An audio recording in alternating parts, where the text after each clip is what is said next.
Hello दोस्तों, आप सभी के बीच एक प्यारा सा टॉपिक आर्किमिडीज का सिद्धांत लेकर आया हूँ। तो चलिए हम आज इसके बारे में समझते हैं। पहला बात है आर्किमिडीज का सिद्धांत 287 से 212 ईसा पूर्व। आर्किमिडीज यूनान के रहने वाले थे। उसके बाद आर्किमिडीज सिद्धांत, जब किसी वस्तु को किसी द्रव या गैस में अंशतः या पूर्णतः डुबाई जाती है तो उसके भार में आभासी कमी आ जाती है, जो वस्तु के द्वारा डूबे हुए भाग द्वारा हटाए गए द्रव या गैस के भाग के बराबर होता है। अर्थात इसका मतलब यह है, जब हम किसी वस्तु को किसी द्रव या गैस में अंशतः या पूर्णतः डुबाते हैं तो उसकी भार में क्या आती है, कुछ ना कुछ आभासी कमी आती है। इसी को क्या बोलेंगे, आर्किमिडीज का सिद्धांत बोलेंगे। हम इस रियल लाइफ में समझते हैं। जैसे जब कोई लड़का किसी लड़की के प्यार में जितना डूबता है उसके पढ़ाई में उतना कमी आता है, उसी को क्या बोलते हैं, आर्किमिडीज का सिद्धांत। सेम टू सेम है। जिस प्रकार देखते होंगे, लड़का जितना लड़की के प्यार में डूबेगा उसके पढ़ाई में उतना कमी आएगा। ये जो कमी होता है ना, और जितना प्यार में डूबा है, दोनों क्या होता है, बराबर होता है। तो क्या बोलेंगे, जब किसी वस्तु को किसी द्रव या गैस में अंशतः या पूर्णतः डुबाई जाती है तो उसके भार में कुछ ना कुछ आभासी कमी आती है। इसी क्या बोलते हैं, आर्किमिडीज का सिद्धांत बोलते हैं। तो चलिए, तो वाला ध्यान रखिएगा। रियल लाइफ में क्या होता है, जब कोई लड़का किसी लड़की के प्यार में डूबता है तो उसके पढ़ाई में कुछ ना कुछ कमी जरूर आता है। उसी क्या बोलते हैं, आर्किमिडीज का सिद्धांत बोलते हैं। जितना लड़का प्यार में डूबेगा उसके पढ़ाई में उतना कमी आएगा। इसी क्या बोलते हैं, आर्किमिडीज का सिद्धांत बोलते हैं। इसी पर क्या है, यह आधारित है। तो पहला बात, तैरने का सिद्धांत, यानी जब वस्तु यानी लड़का किसी लड़की प्यार में कितना डूबेगा उसका पढ़ाई कितना खराब हो जाएगा। यदि मीडियम प्यार कर रहा है तो कुछ और होगा, साथे कम प्यार कर रहा है तो कुछ और होगा। तो चलिए समझते हैं तैरने का सिद्धांत। इससे पहले समझेंगे, W1 वस्तु का भार है और W2 हटाए गए द्रव का भार है वस्तु के द्वारा।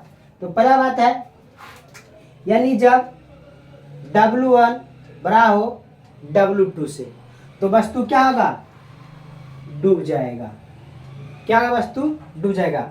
यदि वस्तु के भार वस्तु के द्वारा हटाए गए द्रव के भार से अधिक हो तो वस्तु क्या होगा, डूब जाएगा। अर्थात हम समझेंगे, जब कोई लड़का, मान लीजिए W1 क्या है, लड़का है, और W2 क्या है, लड़की है। यदि कोई लड़का किसी लड़की के प्यार में खूब गहरा खो गया है तो पढ़ना लिखना सब पे छोड़ देगा, यानी उसका पढ़ाई बर्बाद हो गया। यानी क्या हो गया, प्यार में डूब गया है तो उसका पढ़ाई बर्बाद हो गया है। जितना प्यार कीजिएगा उतना क्या होगा, आप पढ़ाई बर्बाद कर दिए। यानी क्या होगा, जितना प्यार में डूबिएगा उतना क्या होगा, आपके पढ़ाई में कमी आएगी। यानी कि यदि आप ज़्यादा प्यार कर रहे हैं तो आपके पढ़ाई में उतना ही क्या आएगा, कमी आएगा।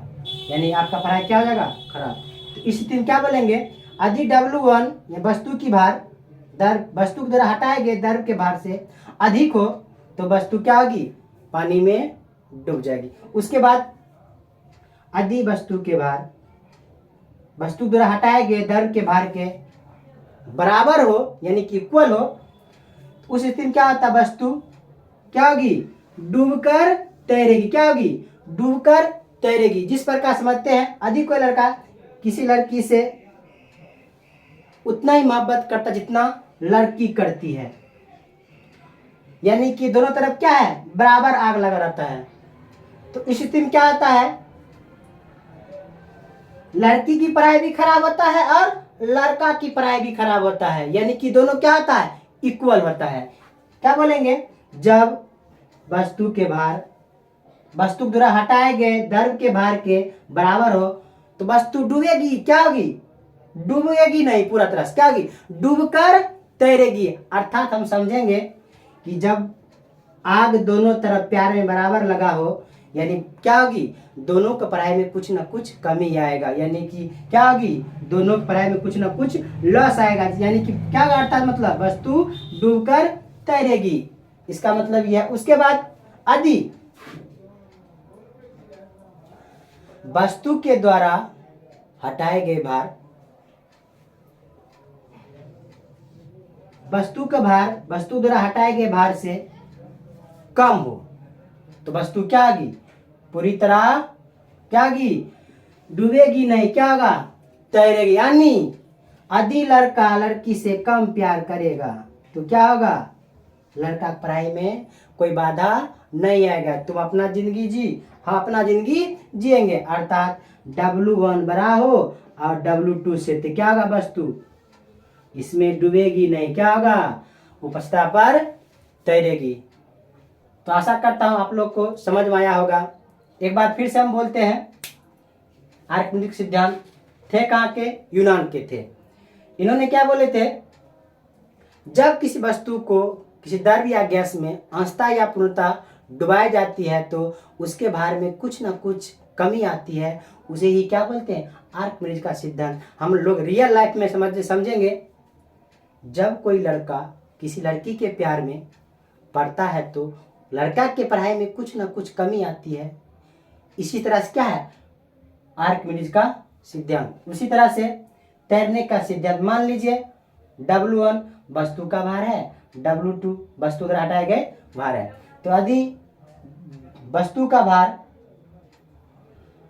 और क्या हो, W1 W2 से क्या हो, बड़ा हो तो वस्तु क्या होगी, डूब जाएगा। यानी क्या होगा, मान लीजिए लड़का लड़की कौन है, W2, लड़की क्या है, लड़का क्या है, लड़का है W1 और लड़की है W2।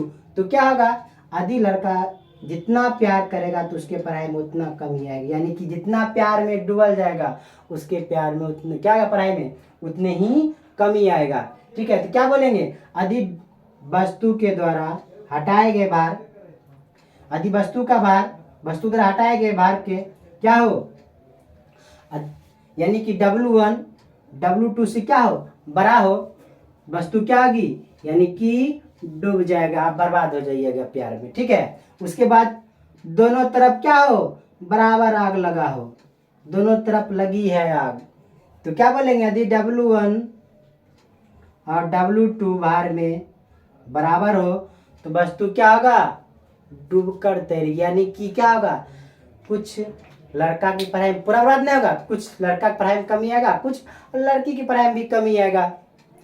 पूरा लड़का पढ़ाई में नहीं कमी है, क्या होगा, हल्का हल्का कुछ ना कुछ फर्क पड़ेगा, ज्यादा फर्क पड़ने वाला नहीं है। क्या होगा, यदि वस्तु के द्वारा हटाए गए भार वस्तु के भार के बराबर हो तो क्या होगी, वस्तु डूबकर तैरेगी। क्या होगा, डूबकर तैरेगी। यानी कि लड़का भी उतना ही प्यार करता है जितना लड़की करती है।